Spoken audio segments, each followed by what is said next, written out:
ഒരു fruit plant വാങ്ങി നമ്മൾ ചട്ടിയിൽ വളർത്താൻ ഉദ്ദേശിക്കുന്നുണ്ടെങ്കിൽ അതിൻ്റെ അതിവേഗത്തിലുള്ള വളർച്ചയ്ക്കും അതിൻ്റെ ഗ്രോത്തിനും വേണ്ടി നമ്മൾ എന്താണ് ചെയ്യേണ്ടത് എന്നാണ് ഇവിടെ കാണിക്കുന്നത്. അപ്പോൾ ആദ്യം തന്നെ നമ്മൾ ഫ്രൂട്ട് പ്ലാന്റിനേക്കാൾ വലിയ ചട്ടി വാങ്ങിയിട്ട് അതിൽ വളർത്തേണ്ട ആവശ്യമില്ല. ചെറിയ ചട്ടിയിൽ നിന്ന് അങ്ങനെ ഘട്ടം ഘട്ടമായിട്ട് നമുക്ക് വലിയ ചട്ടിയിലേക്ക് അതിനെ മാറ്റിക്കൊണ്ടിരുന്നാൽ മതി. അപ്പോൾ ഇതെല്ലാം നമ്മൾ ചെയ്യുന്നത് നല്ല സൂര്യപ്രകാശം കിട്ടുന്ന സ്ഥലത്തായിരിക്കണം. എൻ്റെ അറിവ് ശരിയാണെങ്കിൽ അബിയും മാംഗോസ്റ്റിനും ഒഴിച്ച് മറ്റ് മിക്ക ഫ്രൂട്ടുകൾക്കും നല്ല സൂര്യപ്രകാശം അത്യാവശ്യമാണ്. അതുകൊണ്ട് തന്നെ സൂര്യപ്രകാശം കിട്ടുന്ന നല്ല സ്ഥലത്തായിരിക്കണം നമ്മളിതൊക്കെ ചെയ്യേണ്ടത്. ഓരോ ചെടിക്കും നമ്മൾ അതിൻ്റെ വളർച്ചയ്ക്ക് അനിവാര്യമായത് അതിൻ്റെ അതാത് സമയത്ത് ചെയ്തുകൊണ്ടിരിക്കണം. അപ്പോൾ ഇന്ന് ചെയ്യാനുള്ളത് ഇതിൻ്റെ നിൽക്കുന്ന ചട്ടി വലുതാക്കി കൊടുക്കുക എന്നുള്ളതാണ്. അതിന് പറ്റേ ഉള്ളൂ.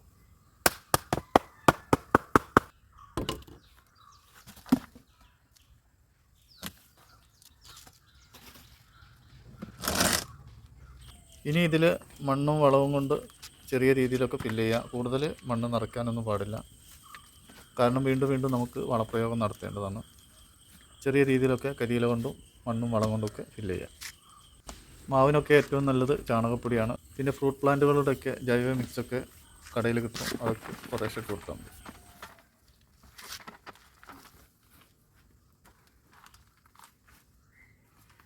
ഫ്രൂട്ട് പ്ലാന്റുകൾ നമ്മൾ ചട്ടിയിൽ വളർത്താൻ ഉദ്ദേശിക്കുന്നുണ്ടെങ്കിൽ അത് ഫ്രൂട്ട് പ്ലാന്റ് വാങ്ങിയ ഉടനെ തന്നെ നമ്മൾ വലിയ ചട്ടിയൊന്നും വേണ്ട ആവശ്യമില്ല. അതിന് പാകമായുള്ള ചെറിയ ചട്ടിയിൽ ഇതുപോലെ ഇതിൻ്റെ ചെറിയ ചട്ടിയിലൊക്കെ വളർത്തിയാൽ മതി. പിന്നെ അതിൻ്റെ സൈസ് വലുതാവുന്നിടത്തോളം നമ്മൾ ചട്ടി ഇങ്ങനെ മാറ്റി കൊടുത്താൽ മതി. അല്ലാതെ നമ്മൾ ചെറിയ പ്ലാന്റ് കൊടുക്കുന്ന ഈ വലിയ ചട്ടിയിൽ വളർത്തിയാൽ അതിൻ്റേതായിട്ടുള്ളത് കിട്ടില്ല.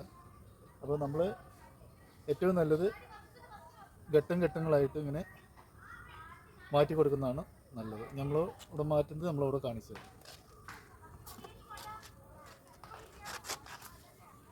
ഇതിങ്ങനെ എടുത്ത് ഇങ്ങനെ ഒന്ന് ഇങ്ങനെ കെട്ടി കൊടുക്കുന്നു. ഇങ്ങനെ വേണ്ടില്ല, നല്ല രീതിയിൽ ഇങ്ങനെ കിട്ടും. എന്നിട്ട് വെച്ചതിന് ശേഷം നമ്മൾ നടാൻ ഉദ്ദേശിക്കുന്ന ചട്ടിയിലേക്ക് കുറച്ച് കരിയില മണ്ണ് മിക്സായിട്ട് ഇട്ട് കൊടുക്കും. കുറച്ച് ഇതേപോലെ ഇട്ട് കൊടുത്തതിന് ശേഷം പിന്നെ നമ്മൾ പ്ലാന്റ് വെച്ചു ഈ സൈഡിലേക്ക് ഇങ്ങനെ മണ്ണാക്കി.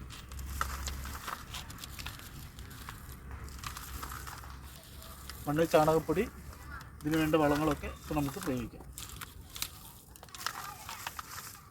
അപ്പോൾ ആ പ്ലാന്റിന് വളരാനുള്ള ഒരുവിധമുള്ള ചട്ടിയൊക്കെ ആയി. ഇനിയിപ്പോൾ ചെറിയ പ്ലാന്റുകളൊക്കെ നമുക്ക് ഈ പ്ലാന്റ് റിമൂവ് ചെയ്ത ചട്ടിയിൽ വളർത്തിക്കൊണ്ടിരിക്കാം. അതേപോലെ തന്നെ നമ്മൾ നെല്ല് റിമൂവ് ചെയ്ത ചട്ടിയാണിത്. ഇതിൽ നമുക്ക് ഈ ഉമ്മർ ചാമ്പയെ ഉണ്ട്. ഇതൊരു വലിയ ചാമ്പയാണ്, ഉമ്മർ ചാമ്പ എന്ന് പറയും. അപ്പോൾ അതിനെ നമുക്ക് വെച്ചു. അതും ഇതേപോലെ തന്നെ ഇങ്ങനെ ചെറുതായിട്ട് ഇങ്ങനെ മേടിക്കഴിഞ്ഞാൽ ഇതുപോലെ കിട്ടും.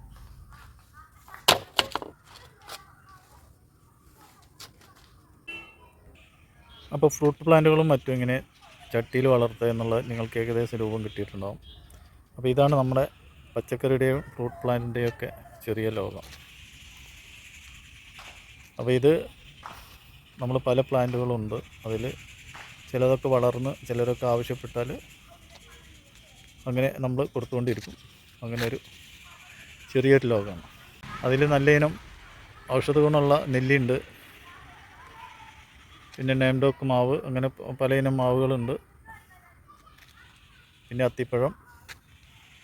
അപ്പോൾ നമ്മളെ നേംഡോക്ക് പൂത്തിട്ടുണ്ട്, നല്ലൊരു പൂക്കൊല തന്നെ ഉണ്ട്, ആരോഗ്യമുള്ള മാവിൻ്റെ രൂപമാണിത്. ഇതിപ്പോൾ 8 മാസം പ്രായമായതാണ്. അപ്പോൾ അതിൻ്റെ നമ്മളെ വളർത്തലിൻ്റെ അതിൻ്റെ സ്റ്റൈൽ കൊണ്ടാണ്, ആ രീതി കൊണ്ടാണിത് നല്ല രീതിയിൽ പൂത്തിട്ടുള്ളത്. 8 മാസം കൊണ്ട് തന്നെ നല്ല വളർച്ചയിൽ പൂത്ത് കഴിഞ്ഞു.